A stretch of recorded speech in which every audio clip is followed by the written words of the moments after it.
Women have the power to transform this world. We can end crime and violence if we all agree to do one thing: share. Let's share our wisdom, share our time, share our talents, share our finances, but most of all, let's share our love. This is the Female Solution.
Good evening, and thank you for joining us on this Wednesday evening for the on air daily news hour. And we're going to be talking about urban gardening.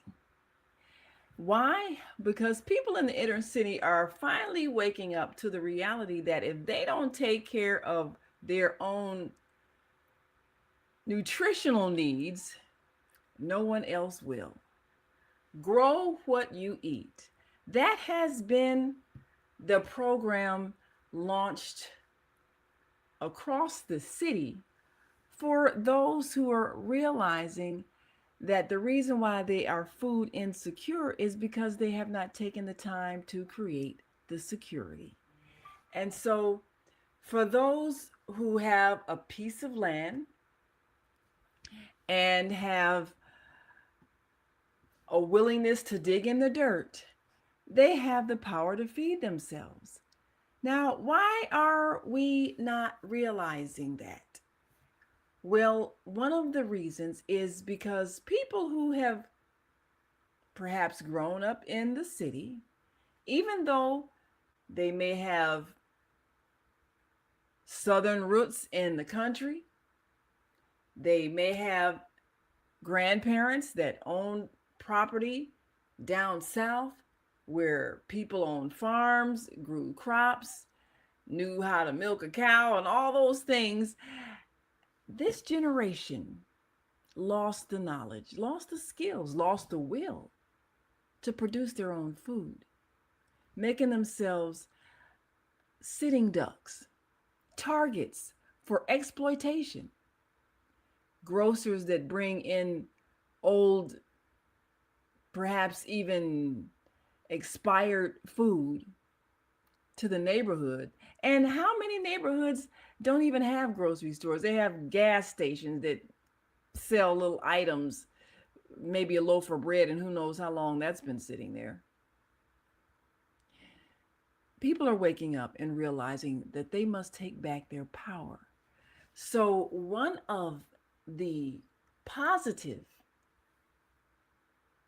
results of recognizing that many neighborhoods are food deserts is that individuals have chosen to create an oasis.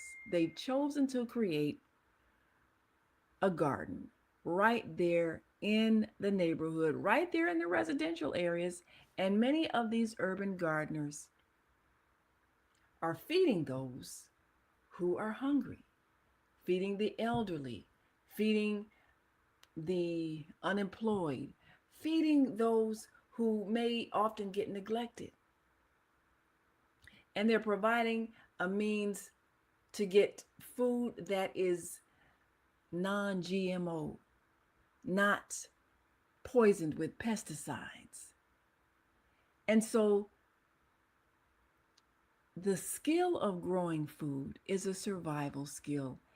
And today we're going to take a look at some of the urban farmers as reported in the on-air daily news, and a particular program that is launched at the Betty Shabazz International Charter School, where young people have been taught nutrition and good eating for years with a philosophy that is largely based on self sufficiency and awareness of one's body and how what one eats is directly attached to long-term health, a vegetarian diet in the schools, and regular teaching on a scientific level on how various foods affect our bodies. So the school has had a garden over the years and often used that garden to grow some of the foods that is served in the cafeteria so that the students see a direct connection between what you grow and how you feed yourself and how you create an economy. So we'll be right back and bring you some of the Grow What You Eat program as presented to the students at Betty Shabazz International Charter School. And then we'll meet some of those urban farmers that are making it possible for people in the inner city to have access to healthy food. We'll be right back after this quick break, so we want you all to stick and stay. Don't stray away. We'll be right back after this quick break. And as always, we remind you to share this show with people you know so everybody can be informed. We'll be right back after we greet our global family joining us from all around the world. Stay with us. We are global transformers, changing the world from the way it is to the way it should be. We are one. Wherever we live on this earth, we are one human family. On behalf of our team of radio hosts, I'd like to extend a greeting to all the members of our family, whenever and wherever you may be listening around the world. To our family in China, Ni Hao. In India, Namaste. In Japan, Konnichiwa. In Korea, Annyeonghaseyo. In Russia, Здравствуйте. In Germany, Guten Tag. In Poland, Dzień dobry. In France, Bonjour. In Spain, Hola. In Italy, Ciao. In Egypt, Ahlan wa sahlan. In Ghana, Akwaba. In Nigeria, Peleo. In South Africa, Sawubona. In Senegal, Nangadef. In Kenya, Jambo. In Israel, Shalom. In Pakistan, Afghanistan, Palestine, and Saudi Arabia, Assalamu alaikum. Greetings, and may peace be upon you all. Join us live on the on-air radio network. Call 727-731-5192. We want to talk to you.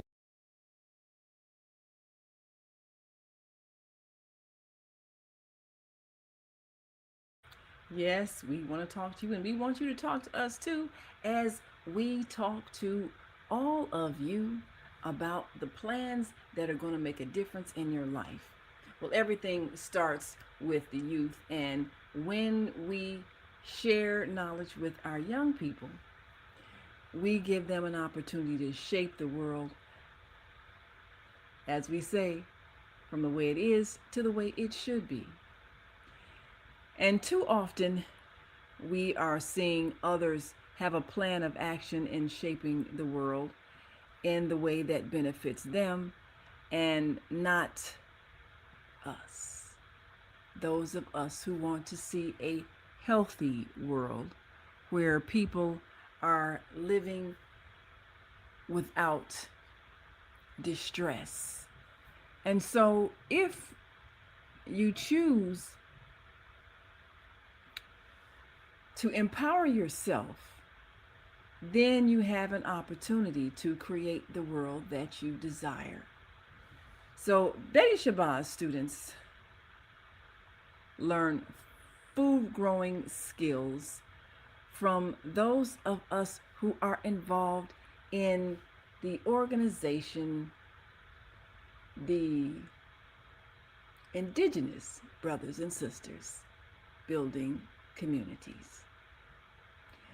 Now, one of the important things in the word indigenous is the fact that here we are, we're homegrown, right here, born and raised in this land, and having learned from the history of interaction and having overcome much of the economic plan to misuse our labor and exploit our labor, we now are in the best position to strategically plan a system that works for all. Because we've experienced the plan that doesn't work for all. We've experienced the plan that exploits those who don't have a system of creating for themselves. So now that we know better, we can do better, and we can therefore educate those coming behind us so that they have the power to create what they need. And what we realized is that people in the urban communities learn how to be helpless. They learn how to depend on other people to feed them, to house them, to clothe them. And we know when these skills are taken out of the schools, then our children end up at the mercy of people who don't care about their future or their well-being. And so it's our responsibility to make sure that our schools prepare our children not just to get a job, but to get a life, to provide all that they need so that they are self-sufficient. That means having life skills. And one of the greatest life skills is growing food. So we've got an ongoing series called Grow What You Eat. And it's on the Female Solution website, posted there, and also on the On Air Radio Network.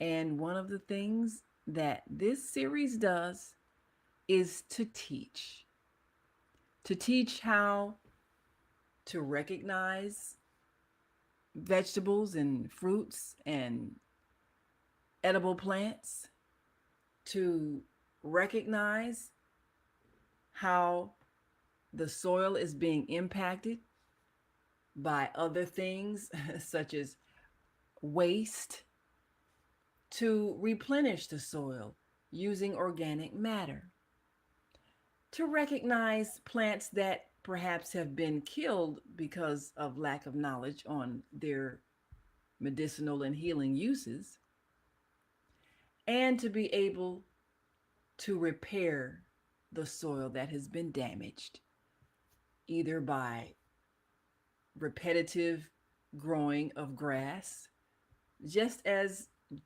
George Washington Carver reminded Southerners that repeated growth of cotton had depleted the soil of nutrients, and therefore it had become dead land. And he was able to replenish those nutrients by growing peanuts and other crops that gave nitrogen and other necessary nutrients to the soil. So it's science. And many people from other countries will come to America to study agricultural science. Well, one of the greatest agricultural scientists was right here on our soil, George Washington Carver.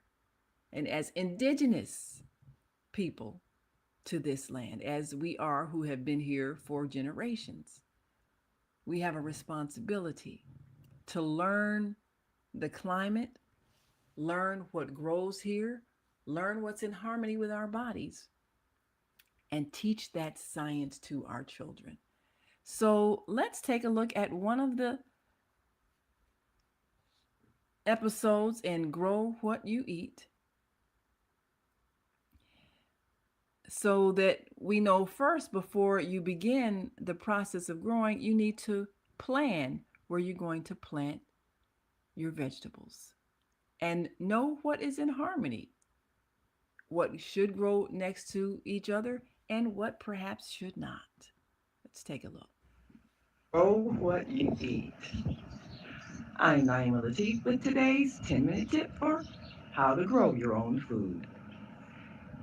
We're in the process of preparing now to lay down those plants that we're going to be growing this year, but it's not a haphazard thing. You ever plan to buy a house? Well, one of the things that's important is who your neighbors are going to be. What kind of people you want to live next to. Now, you might be a young person, and so you want some people who are perhaps maybe they're the fun partying type, and so you're looking forward to living next to some lively neighbors. Or you might be older and settled, so you want some people that are more mature and quiet and peaceful. It's no right or wrong when it comes to deciding who you're going to live by. It's just a matter of who you're in harmony with. Well, believe it or not, it's the same thing with our live plants. Our fruits and vegetables also want to have neighbors that don't disturb them, that are compatible with them, that are in harmony with them. So we're planning where we're growing and what plants are going to work best together. These structures are raised beds.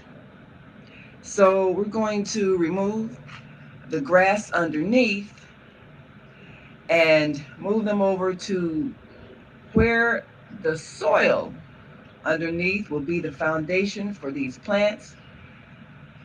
We're going to have some of our Grow What You Eat team members come in and help clear some of the grass so that our raised beds will be filled with organic soil on top of the soil, and this will provide a good foundation for our plants. And here we are loosening up the grass so we can get ready to plant these vegetables, and we're going to plant them in the raised beds, also along the fence. So this is what it takes. You gotta put some muscle into it. So here's Duncan Ellington showing an example of what you have to do when you decide to grow your own food. So here we are. We have cleared the spot where we're going to put our raised bed right over the soil, and then we'll add some soil, and then we'll plant our vegetables. These are mustard greens. We'll be planting these this year, and we were fortunate to be able to pick up some of these and other vegetables at a local garden sale. So in addition to our mustard greens, we also picked up some kale, some carrots, some onions, some celery, some cucumbers, some garlic, and some tomatoes. And we'll also be planting some potatoes and some cabbage and lettuce. So let's take a look at what grows best together, and we'll place these plants where they're going to go so that we can be ready when we pick up our soil. Well, we're going kale. So let's take a look at what grows best next to kale. Kale grows harmoniously with aromatic alums like onions, garlic, and leeks. Their strong scents deter common kale pests like aphids and cabbage loopers. Additionally, Shallow rooted vegetables like beets and radishes make excellent neighbors as they maximize your garden space without competing for kale for deep nutrients. So that's important to remember. Now, let's take a look at the best companion vegetables for carrots. Here's onions and leeks. These alums act as a natural pest deterrent because they grow bulbs underground and have narrow, upright greens. They do not compete with carrots for underground space or sunlight. That's important.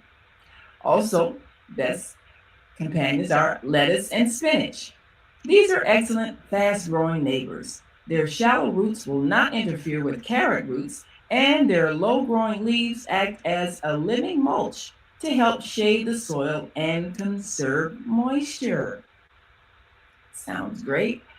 All right, so now let's take a look at the best vegetables to plant next to tomatoes: our basil, carrots, and lettuce.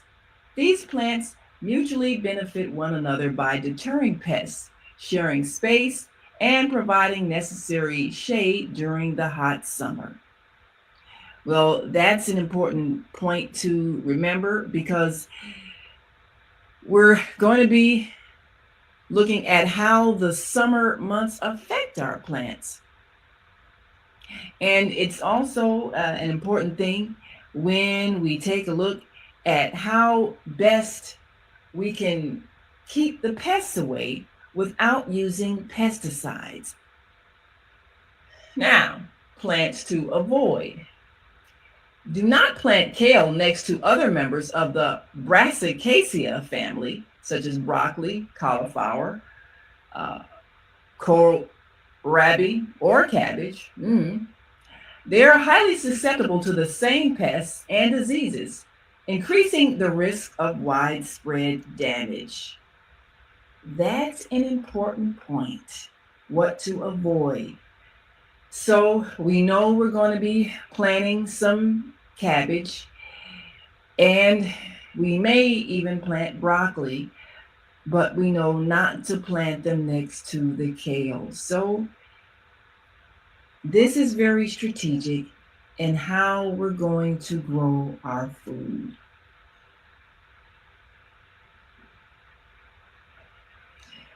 So now let's make a plan based on what we've learned grows best together.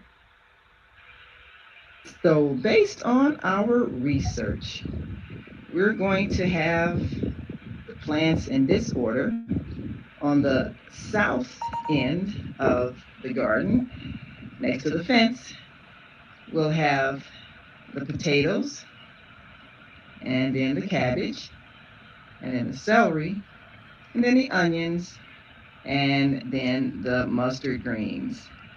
And then in the first raised bed, we'll have the garlic next to the tomatoes, next to the cucumbers. And then in the second raised bed, we'll have the lettuce, and then the carrots, and then the kale greens. So this is how our organized food growing is going to go this year. Now that we have our raised beds placed in position and we have our garden plot all set up, we can add the soil and then we can place our vegetables based on what we discovered grows best next to each other. Food requires a plan. It's a process, and it requires a bit of research so that you can give the optimum opportunities for those vegetables and fruits that you're growing in your yard. I'm Naima Latif. Grow what you eat. We'll see you next time.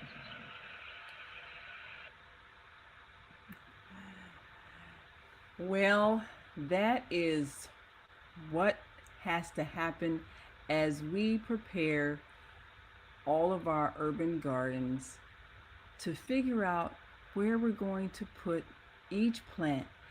So, we're going to take a quick break and come back and introduce you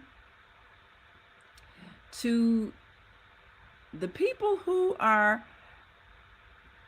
making a difference as they prepare the ground and grow the crops right there in the neighborhood so that they can feed the people. The Black on Black Love Garden. This is a community garden that is growing healthy food, distributing it to the community, and educating people on how we can stay healthy using the land that's right here in our midst. So we'll be right back after this quick break. And as always, we say stick and stay, don't stray away. And before we go, we've got a comment here. And our dear sister Zelda, who she can testify, she got some of them good greens from the Black on Black Love Garden. She says Betty Shabazz students are already ahead of other students their age. They will always have food because they depend on no one but themselves. Absolutely. And we're going to bring you some more from the Betty Shabazz Garden as they prepare to harvest and grow what they eat and eat what they grow this fall right there in their own school.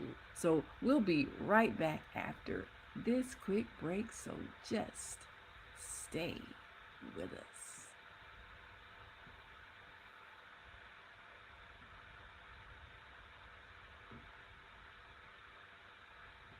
Welcome to Master Force with Mushim Suit. Join us each week on Thursdays at 7 a.m. Central, live on Facebook and YouTube on the Female Solution page. As we dive into powerful topics designed to assist you in mastering your life force, our conversations feature a diverse lineup of experts, all dedicated to your growth. Tune in weekly to discover new ways to elevate your spirit and raise your vibration. And remember, we are ascending.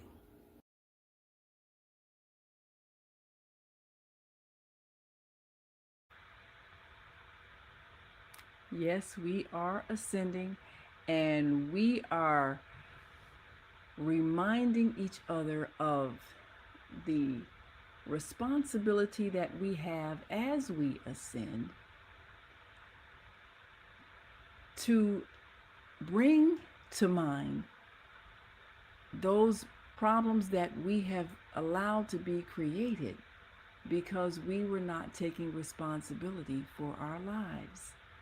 So we're responsible for what we're teaching our children. Now, a few weeks ago, we introduced Brian Lindsay, a young farmer who has been teaching the skill of farming. And many who grew up with parents who had farms growing up never learned how to do something as simple as plant a seed and nurture it so that it grows into something you can eat. Well, the Black on Black Love Garden a few weeks ago gave an event and gave many urban food growers a chance to share some skills and knowledge, but also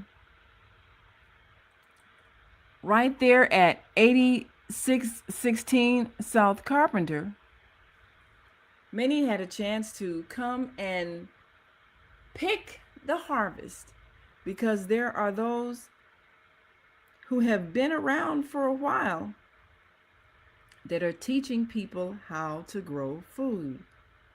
They're teaching them how to take a plot of land and repurpose it so that Eating people Swiss chard, wow. So that people can appreciate what it takes to actually prepare something that is nutritional. And it's an opportunity for people who have not seen food actually growing out of the ground, because the only thing they know is it coming out of the grocery store, maybe a package or a can. So when we can expose our young people to something as basic as food. Swiss chard. Wow. And here we are. We've got people who are enjoying the delicious food being grown at the Black on Black Love Gardens, and they're having the opportunity to get it right when it's ready to be harvested. So Valerie Goodlow, one of the managers of the Black on Black Garden, had Black on Black Love Garden, had a chance to share with us some of the challenges that comes with changing the mindset of people who have been used to eating out of a can or out of a bag, out of a package, out of a box that's been sitting on the shelf at a grocery store, and people who may never have learned how to prepare food that's growing out of the ground. And this again is a survival skill. It's a skill that too many of us have never learned because we've been raised on fast food. So in the Inglewood community, it was a chance for many people to actually see what it looks like when you can grow your own food. And when you can go through the process of seeing how long it takes for things like kale and Swiss chard and collard greens to grow. So when these things are growing, young people get a chance to learn science. And that's what makes a difference. And they're having This is kale. excitement. All right. Kale that is ready to be cooked. All right, and it looks good too. This looks really good. Did these start from seeds? Was it? Oh, okay. We started from the plants. When you bought them, they were plants, like starter plants. Oh, okay. Why not get seedlings and plant them and, That makes sense. Makes sense.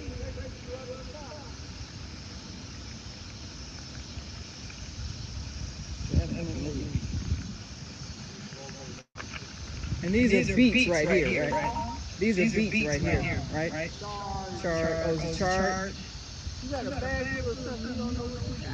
I don't know. I got an app on my phone that says picture this, and you can take a picture and it'll tell you what it is. I still can't recognize it by sight yet. And that's what you gotta make sure that whatever you're planting in the garden is what people want. Yeah. And so even like people want green tomatoes.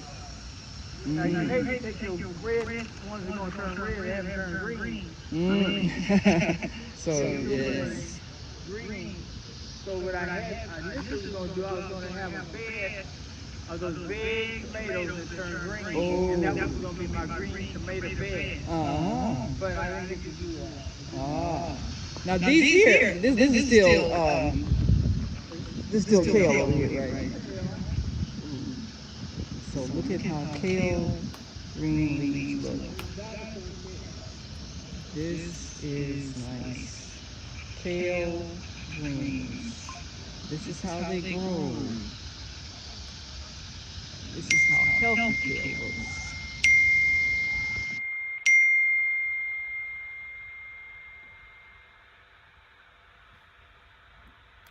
Healthy kale.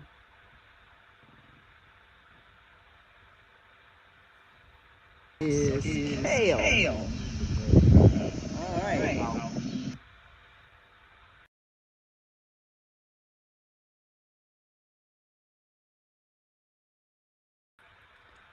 One of the things that we learn is that so much of the land in the urban communities just lies in waste because no one thinks to cultivate it. No one thinks that these vacant lots that are strewn full of trash can be valuable sources of eating. And when you have food that is needed by the community, and you have all of these vacant lots, what is it in our minds that's not putting those two together? And we can see that this urban garden, it's so fresh, you can eat the food. Eating Swiss chard raw. Yes. So Ayuroko Taru, who has been an urban gardener and a farmer out in the Pembroke area, had a chance to come and take a look at the Black on Black Love Garden and sample some of its produce and can testify that this is healthy eating. Well, what we are learning is that, as the saying goes, no one will save us from us, for us, but us.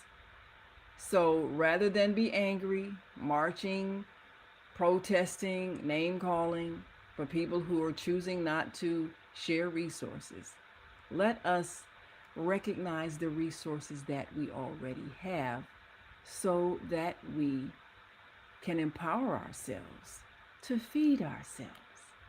Because the land is right here under our feet. And how many of us have beautiful lawns that we water faithfully? But how many of us eat grass? None of us. How many of us have a cow that eats grass? Probably not in the city. So there's nothing wrong with grass, nice lawn, but let's take a look at what that land could be growing that we can eat. So our series, Grow What You Eat, reminds us of our responsibility to do just that. So as we take this program to the schools, we give our young people a chance to really understand economics. And it all starts with the land. So we're going to take our last break and we'll be right back as we continue to share those who have made a choice to empower themselves by using the land upon which they live to feed themselves. Urban food growers who realize that you don't have to live out in the country in order to have a farm. We'll be right back after this quick break. We're going to take some more of your comments. We'll be right back, so just stay with us.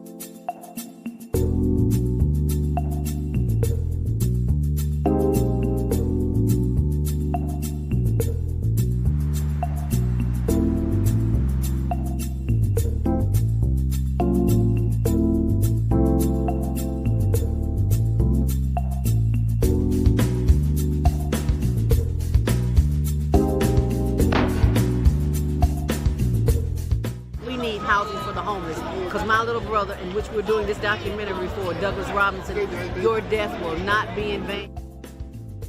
He was a heck of a great dude. And I love Doug. Doug loved me. Just being around him, he had a good spirit. He was a healing person. They are there. Get SROs back. When you give to the poor, should not be forced out of their neighborhoods when it goes through a period of transformation.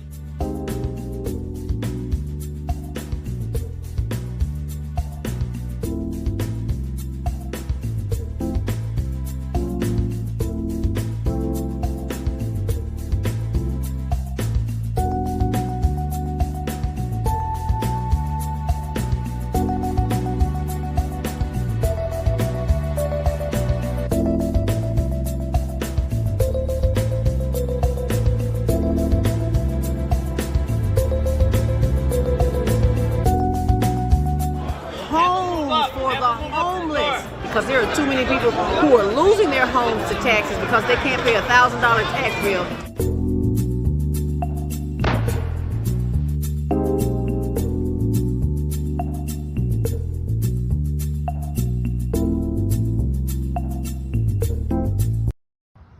Have you seen all the solar farms popping up everywhere? You know, the big fields with the solar panels. There's one in our community. They produce electricity using the clean energy of the sun to send to the power grid to reduce our energy costs.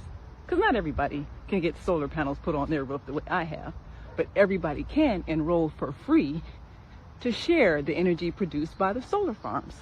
That's why they were built. You know you're supposed to be getting a 10 to 20% savings on your bill for that, right? Illinois has a goal to transition by 2050 to 100% clean energy. So everybody needs to be connected. People in other communities are already getting their savings. So I'll be by to see you because they want to make sure you get your savings as well. It just takes a few minutes. I'm Naima Latif. Call me if you have any questions. 312-849-3456. Yes, you can be a part of the movement to feed our unhoused neighbors and help our earth become more green and clean using clean energy. Just a portion of it. You don't have to have a rooftop. All you have to do is have a desire to be a part of the transformation to clean energy. And we can set you up. And of course, just you can call that number right on the screen. Text your information. You can support clean energy and help the Higher Learning Network feed the homeless and to start the process of connecting you to a local solar farm. Just text a clear copy of the front and back page of your electric bill to 312-849-3456 and the Higher Learning Network will receive a referral gift of $25 to help us feed our unhoused neighbors. Doesn't get any better than that. So help make a difference. You have the power to do so. We're transforming lives every day, making sure that everybody's involved in some way in making the world a better place. And let's take a few more comments here. And we have got, and here's a testimonial from the Black on Black Love Garden. She says, and our dear sister Zelda says, girlfriend, you talking about some good greens. Can't wait to go back and get some more. She said the Black on Black Love Community Garden event on August 29th is the next event. 8 a.m. Seniors arrive, teens too. 8616 South Carpenter in Chicago. You got to be there. You got enough time to put it on your calendar. That's August 29th, 8 a.m. Seniors can arrive and the teens too. Again, 8616 South Carpenter in Chicago. And most definitely, you want to be there because this is the best shopping you'll ever have. And Elder Robinson says again, we need to have a conversation with Mayor Brandon. Yeah, we got to talk to our dear brother. Send him a text. You help him keep. Yes. And I did.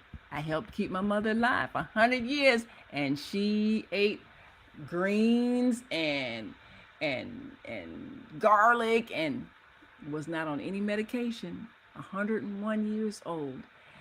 And so we know a little something about healthy eating and repairing our bodies with the right kinds of food. So this is what we want to do, is change the idea that in order to age, you just have to expect to break down and be all broken and sick. That's not normal nor necessary. You can age without illness. And we having a teen senior takeover at the Black on Black Love Garden, and we want you all to come on down and take it on over, because you're going to learn some things about nutrition. You're going to learn some things that will change your mind, and you're going to get an opportunity to interact with people who've been living this way for quite a while. And so they can testify that you don't have to get sick when you age. You don't have to live at the doctor's office. You don't have to constantly struggle, because sickness is not a normal way of life.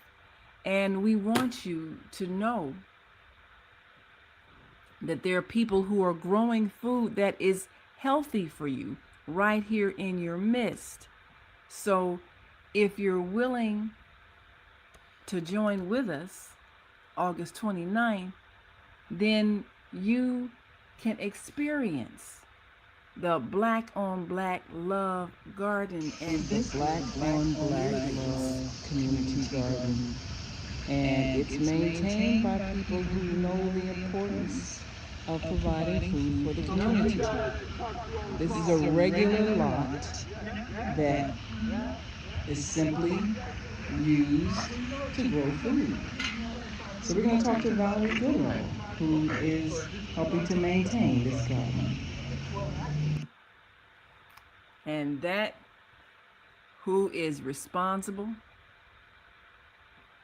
for this wonderful program, she and her husband maintain that garden. And what is important for us to do is to identify all of the various places where we have the opportunity to grow food. We have the opportunity to convert a vacant lot into a food growing lot. And we have the opportunity to teach our young people the skill of growing food. So when we choose to do that, we'll see they'll have a different attitude even about eating vegetables. It's an empowering attitude when they know that they have grown their own food. And we showed you a little bit of some of their food growing activities before, and now we want to share with you those who completed the program this past summer, and they grew cabbage, and they grew tomatoes, and they grew some wonderful, matter of fact, it's a wonderful opportunity for them to even see how you go about planting vegetables. They grew lettuce, and they've got bell peppers and 2 kinds of lettuce that they're growing, and they receive certificates for being the young farmers that they are from the Indigenous Brothers and Sisters Building Communities. And they had a chance to really experience what it feels like to grow what you eat. Because as we prepare for this fall, they're going to be able to harvest those same vegetables, serve them in the cafeteria, and we'll be continuing the program this fall as an after-school program where they will learn agricultural science. They'll be learning about replenishing the soil. They'll be learning about what makes healthy soil. They'll be learning about how to grow from a seed and the climate and what kinds of fruits and vegetables grow in our city in North America. They will get an opportunity to learn how to survive because they will have a life skill. So we're grateful that we've had a chance to give them that experience. And they know that growing food is all part of the economy where they live. So this is critical for us to share knowledge and to teach. And this is what it's all about. Helping them to learn. Helping them to recognize what is a survival skill, and helping them to remember why they are in school, and that is to become self-sufficient. So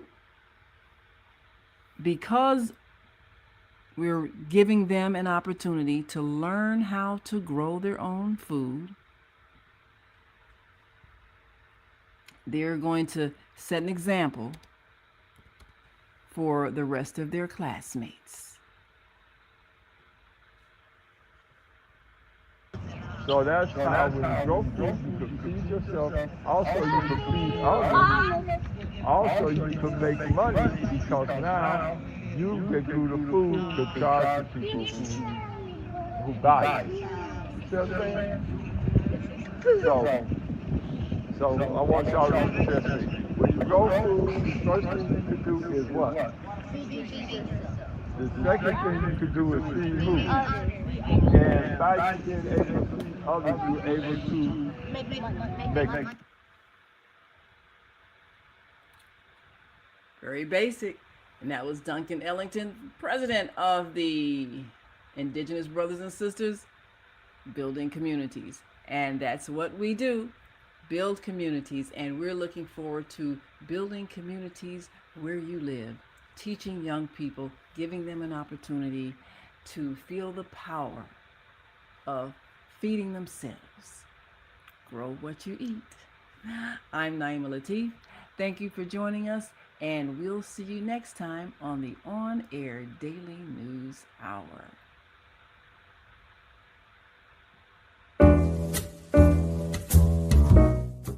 We've come to the end of our show today. If you missed any broadcasts, go to our website for the audio and video archives at www.thefemalesolution.com. On behalf of our team of radio hosts, I'd like to thank all of you who participated in today's discussions. And to our global family joining us from all around the world, we say thank you. To our family in China, xie xie. India, zhanyavad. Japan, arigato. Korea, kamsamnida. Russia, spasiba. Germany, danke. Poland, dziękuję. France, merci. Spain, gracias. Italy, grazie. Egypt, shukran. Ghana, madasi. Nigeria, eshe. South Africa, ngiyabonga. Senegal, jaref. Kenya, asante. Israel, toda. Pakistan, shukriya. Afghanistan, tashakur. Saudi Arabia and Palestine, shukran. Assalamu alaikum wa rahmatullahi wa barakatuhu. Thank you, and may peace be upon you and the mercy of God and God's blessings.